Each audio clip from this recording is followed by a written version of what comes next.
And hello guys, what's up? Once again, welcome back sa ating channel. Panibagong araw at panibagong reaction video na naman po tayo. Para sa akin, syempre malaking kawalan din po ang pagkawala or ang pag-iwan ni Yang Mi, ni Founder Yang Mi dito sa ating Jomcar. Kasi alam naman natin na napakalaki rin ang naiambag ni Yang Mi dito sa Jomcar. No? Dito sa ating reaction video sa araw na to, dito sinabi ni Yang Mi na officially na nga siya na iiwan na niya yung Jomcar. Ito po yung live ni Kuya Bal kung saan nakausap niya si Yang Mi. So mamaya ay mapanood po natin yan. Pero syempre bago ang lahat, no, maligayang pagbabalik sa ating munting channel, Chloe TV.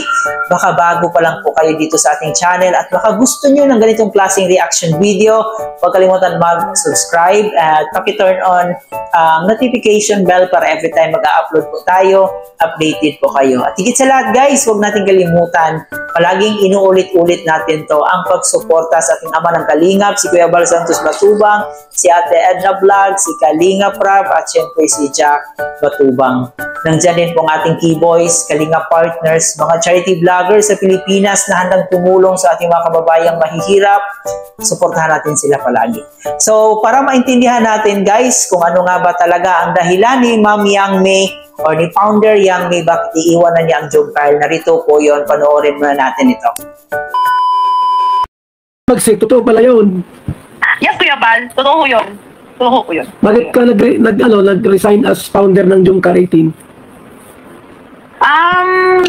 Diba, syempre, since na nasa Kalingap, since nagtuo tayo ng Kalingap Ka-Team Ilong, so gusto ko pong mapalawak ang aking grupo na itong binukod natin na Kalingap Ka-Team Ilong para yung mga beneficiary na need pa talaga tulungan sa Team Kalingap, especially yung beneficiary mo, beneficiary Kalingap Rab na gustong din umangat ng konti.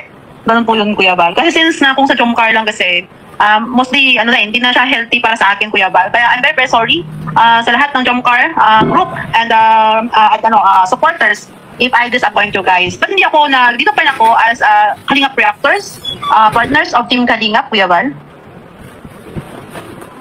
Hindi kaya maapektuhan sila ang Jomcar niyan sa pag-alis mo? Baka lalong humina sila. Hindi naman siguro po, Kuya Bal,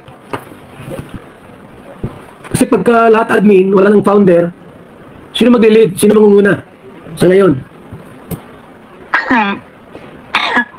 Wala. Grabe pa tanungan ni Kuya Bal, parang nakasit ano ngayon. Sino nga niya mag-lead? Kasi siyempre lahat admin, dapat may mag-lead niya, may founder na mag-supervise, mag-direct. Pag wala, baka ihina ang Jomcar niyan. Sabi nila may mga nasa comment section na Kuya Bal mo. Si Kuya Nel? Oo, sabi daw nila. Sinong Kuya Nel? Sinong Nel? Yung Keyboys? Siguro. Yung kulong kaya niya. Okay lang po yung Kuya Bal. Basta nandito ako sa Team Kalingap. Nandang tumulong sa di ba? Team Kalingap pa rin ako na handang tumulong sa inyo, mag-support, sige lang po ako sa likuran niyo. Sa buong, mag-support po ako sa lahat ng beneficiary, hindi lang Jomcar. Yun ang goal ko. Papalawak lalo ang samahan natin sa Kalingap. Yun po. Talagang buo na decision mo na umalis sa Jomcar 18 as founder? Yes po, Kuya Bal. Kasi hindi na siya healthy para sa akin, Kuya Bal. Since may trabaho po ako, Kuya Bal. Tapos lahat po kasi ng mga negatibo, yung mga issue na hindi naman mga puros mga hearsay, puros mga pambalahura. Kasi pagka aalis ka, baka si Banat Basik ang mapalit sa'yo. Payag ka. Okay lang po yun. Kung gusto talaga ng kung gusto talaga ng ni Banat Basik, why not? Di ba kung gusto ng Jomcar 18, okay lang po yun. Oo. Kasi po talaga, Kuya Bal, since may trabaho ako, yung mga, kinukunik kasi nila lahat Since sa Jomcar 18, nakakunik lang yung pangalan ko, ay si Ma'am Yang Mi yan. Si Ma'am Yang, Founder Yang Mi yan. Kumbaga, minsan nagugulat ako sa mga bagay-bagay na mga pinupost nila, which is, hindi na healthy para sa akin. Minsan nagugulat na ako na, bakit may post na gano'n, ganyan, di ba? So, para sa akin talaga, I preserve talaga, Kuya Bal, yung mental health. Kung may trabaho ako sa ibang bansa, di ba, nag-iisa lang ako doon sa ibang bansa, kung ano mangyari sa akin, wala po akong pamilya tutulong sa akin. Magkasakit ho ako. Minsan, ko, Kuya Bal, hindi ako nakakatulog ng gabi. Minsan, 3 hours, 4 hours na nakatulog ko kasi hindi, kumbaga dito ako sa Team Kalingap, dito ako sa Jomcar 18, na tumulong, mapalawak ang grupo. Pero hindi ko deserve yung lahat na lang ng negative. Wala akong magawang tama tama sa Jomcar, parang wala akong nagawang tama sa grupo na lahat palang binabato sa akin, parang hindi pa sapat yung nagawa ko para sa kanila. Parang kung ganun yung nafe-feel ko kasi. Kaya talagang buo na ang isip na i-let go ko yung bagay na alam ko na magkukos ng stress sa akin. Depression and anxiety po, Kuya Bal. So sa lahat ho, na pasensya na po, pero ganun talaga ho yan, Kuya Bal. Pero hindi po ko mag-leave sa Team Kalinga kasi ano ba na ako? Kasi kung aalis ka ng as founder, kung wala pang kapalit, kawawa naman ng Jomcar niya pag walang kapalit na founder. Dapat bago ka umalis, Direct na sila kaya. dapat talaga mayroon mo ng kapalit kung ano. Paano mo? So yun na nga po guys, no, nakakalungkot na balita para sa akin talaga. Pero may iba na siguro bashers ito ni Ma'am Yang Mi na nagsasabing hindi daw siya kawalan ng Jomcar. Patuloy pa rin po daw silang magmamarathon. Marami pa man daw nagmamahal dito sa Jomcar, no? Hindi lang daw po si Yang Mi.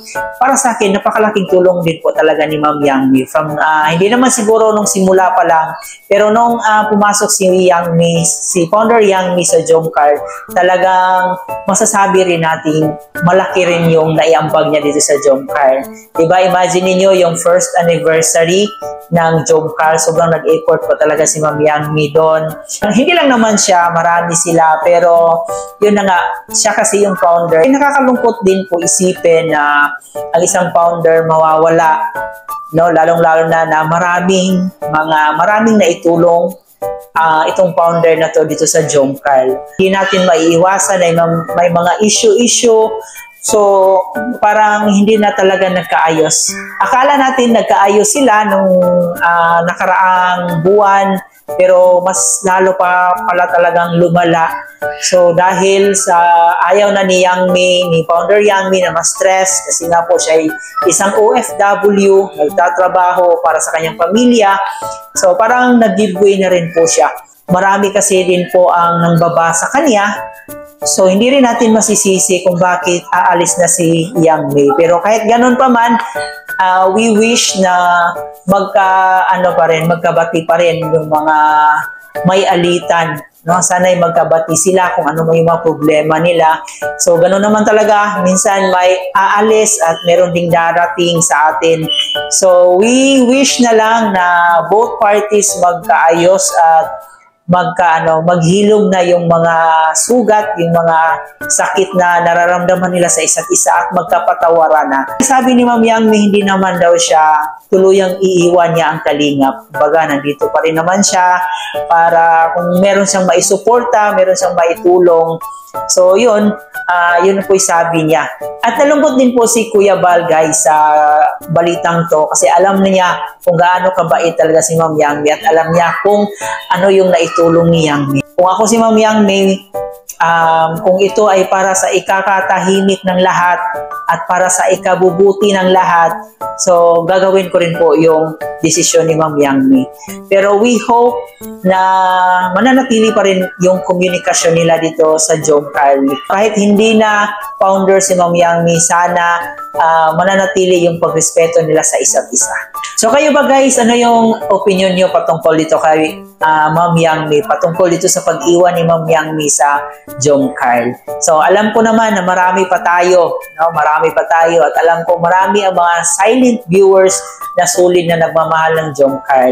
Pero syempre, bilang isang utang na loob, no? Syempre tatanawin din po natin yon para kay Ma'am Yang Mi or kay founder Yang Mi, di ba? So alam ko na mababait lahat ng mga sulit Jomcar supporters. So instead na i-bash natin si Ma'am Yang Mi, bigyan po natin siya ng konting respeto at pagmamahal na rin bilang isang kapwa-tao. So, kung nagustuhan niyo po ang ating reaction video sa araw na ito, huwag kalimutan mag-subscribe and syempre, i-like and share na rin po ninyo itong video na ito para i-recommend pa tayo ni YouTube at para mapanood pa tayo ng ating ibang sulit Jomcar fans at ng ating mga sulit Kalingap supporters. Muli po, ito nga po pala si Chloe TV. Marami pong salamat.